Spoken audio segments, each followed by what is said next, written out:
So here we have left the mountains behind and we're riding what is the second to last day in France before our return to Ireland. The sense of amazement has departed already, and it has been replaced with a sort of sadness that the time away from the reality of life and the stresses of work is coming to an end, unfortunately. It has been a magical time though, and for that I am very grateful to my family for allowing me the time to do this dream journey on 2 wheels. It was one of the items in my bucket list and I've ticked it. In this video we're going to ride up to from Le Mans towards Normandy and Mont Saint Michel, another bucket list item for me.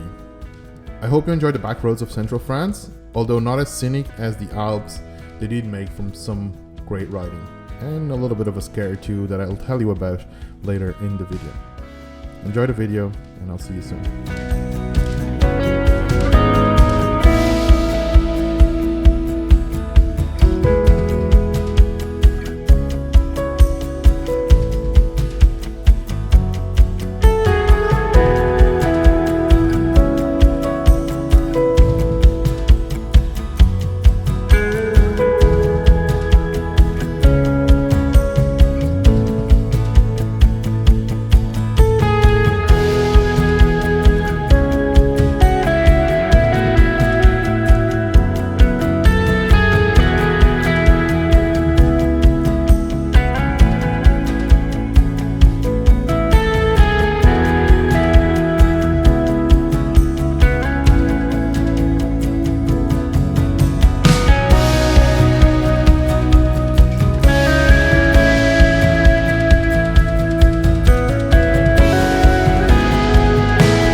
Been, I don't know, 10, 11, 12 days, I think. Yeah, 12 days now on the road.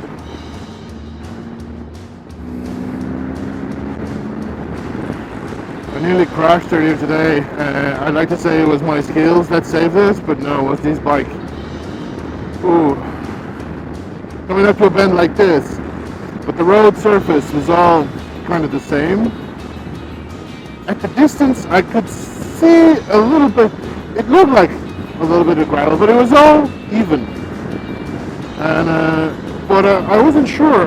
It took me a while to kind of check it, but like it was bend after bend, so there was like a chicane. And by the time I realized that it's gravel, I'm on top of it.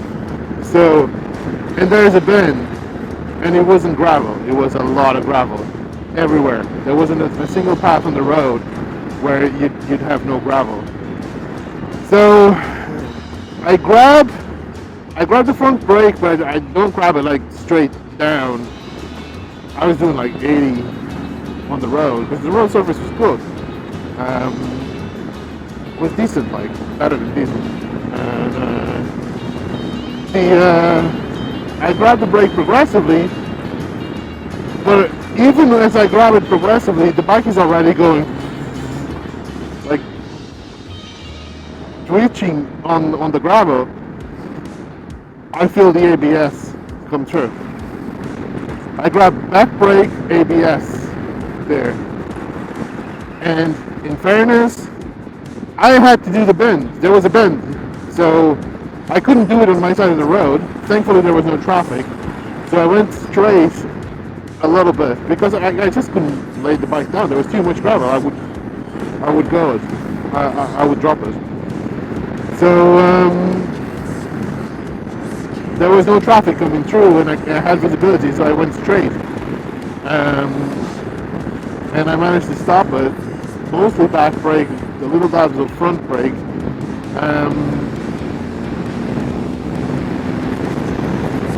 In time, without crashing. But that first great brake grab, had I not got ABS or cornering ABS, I'd be down. I'd have lost the front. So, thank you GS. Thank you BMW, saved my arse today. Ooh, that was a scary moment because I realized that I'm on gravel as I'm on gravel and I have a bend to do. That is quite steep, like it's not quite closed. It's not a very open like this one that you'd have a lot of space.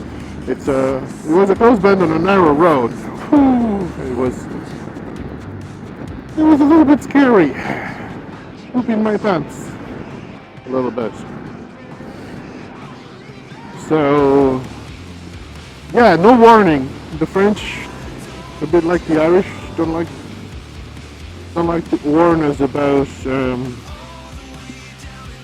gravel on the road. Yeah, today we're gonna stay close to Mont Saint Michel. Tomorrow we have a shorter day. Tomorrow and today we have shorter days. I pushed yesterday on the way up from Dijon. I had the option of going to Paris and staying in Paris, and have a longer day today, or pushing to Le Mans and staying in Le Mans and going to the museum and stuff. I ended up not going to the museum because it didn't open until 10:30 this morning, so I'm like, oh no, I'm not gonna wait. So I stopped at the circuit, didn't see anything, quite a few bikes going around, they didn't let me in, have a look. So, yeah, turned around, I wasn't gonna stay there for an hour, doing nothing. So instead of, and then trying to take like a motorway up to make up the time. Instead of taking the motorway up and waiting there for an hour and then doing another hour and a half of the museum, I'm just going to go slow through the back roads of France.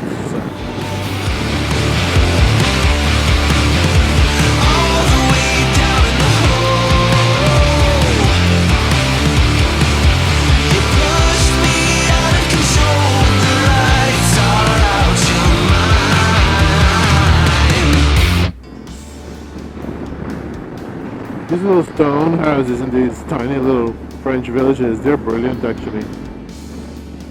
Some of them are really nice.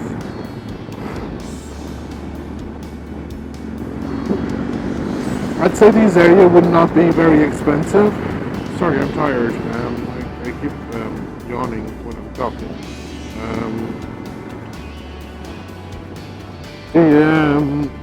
I'd say this area is not very expensive compared to like the south.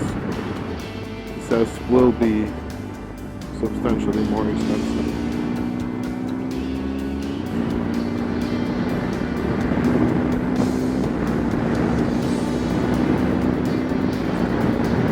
I was surprised at some of the prices in Como though that weren't as high as I thought. Well, in Como, in the Como area, not in Como. As high as I would expect.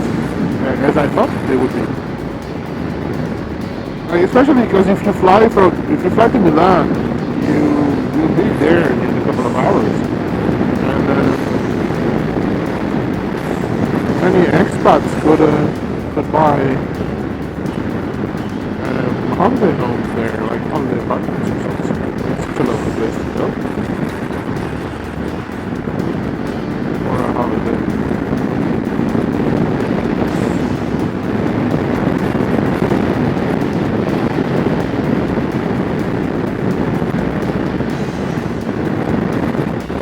Lugano is very nice as well, but Lugano is substantially more expensive.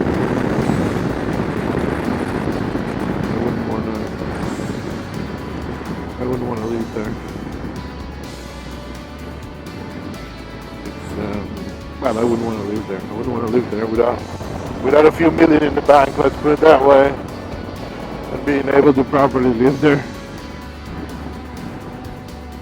Because it's so expensive.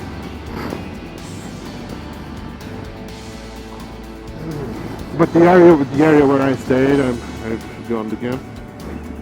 As I was saying, but the area where I stayed, near Colico, that area is further from Como, but it's not an expensive area. Well, it's not stupidly expensive area, put it that way. An expensive area. Not a nice church and another few stone homes. And a white van in front. Mr. TMF would be proud.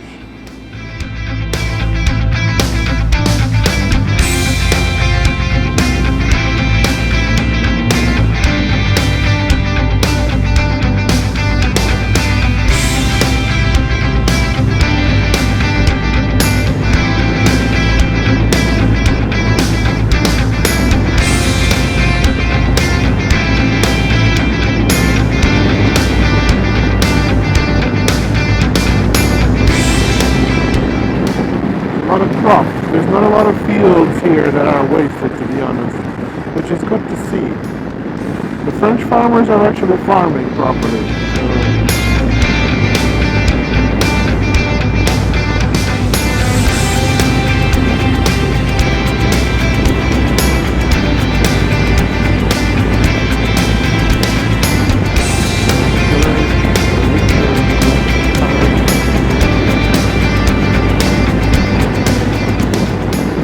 We're entering Normandy, or we have entered Normandy, and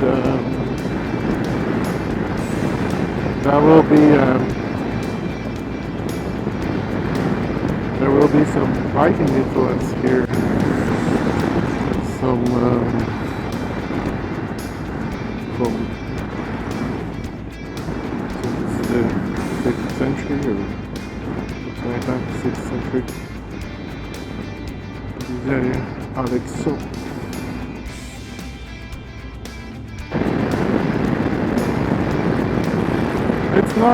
It's not very eventful, the center and north of France. At least the areas where I pass through.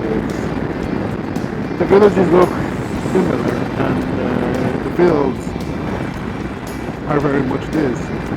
So it's crops and fields that are between the crops.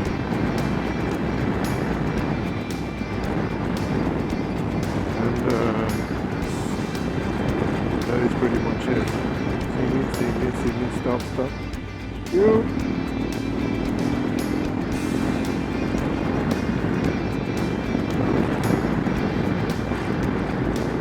And plus C.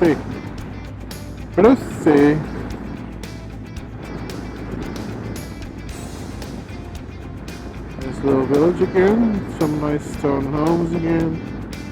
Not very different, a little bit bigger. Again, another nice church. They all have these kind of pointy bell towers.